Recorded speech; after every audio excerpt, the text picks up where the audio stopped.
நம் மனதில் ஏற்படும் பிரச்சனைகள், நம் மனதில் ஏற்படும் கவலைகள், குழப்பங்கள், ஏதாவது ஒரு விஷயத்தில் தீர்வு எடுக்க முடியாத தடுமாற்றங்கள் அத்தனையும் நாம என்ன நினைக்கிறோம், ஐயோ! நம்ம மண்டையிலேயே போட்டு நெஞ்சிலே வச்சு இருக்கிறதால தான் நம்மள இவ்ளோ கஷ்டமா இருக்குது.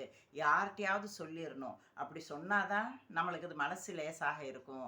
அப்படின்னு நினைப்பவர்களா நீங்கள்? நோ! இனிமேல் அப்படி செய்யாதீர்கள். யாரிடமும் சொல்லாதீர்கள்.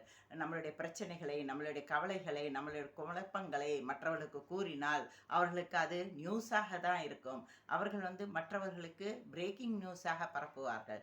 நம்மளுடைய நலம் விரும்பிகளாக இருக்க மாட்டார்கள். நம்மளுடைய தாயிடம் நாம் நம்மளுடைய கவலைகளை கூறலாம். ஆனால் அந்த தாயே அந்த கவலைகளை நினைத்து கவலைப்படுபவர்களாக இருந்தால் தாயிடமும் கூற வேண்டாம். யாரிடமும் நீங்கள் பகிர்ந்து கொள்ளாதீர்கள்.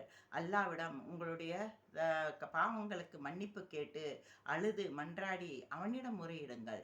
அல்லாவிடம் மட்டுமே முறையிடுங்கள். தொழுகையின் மூலம் அவனிடம் கூறுங்கள்.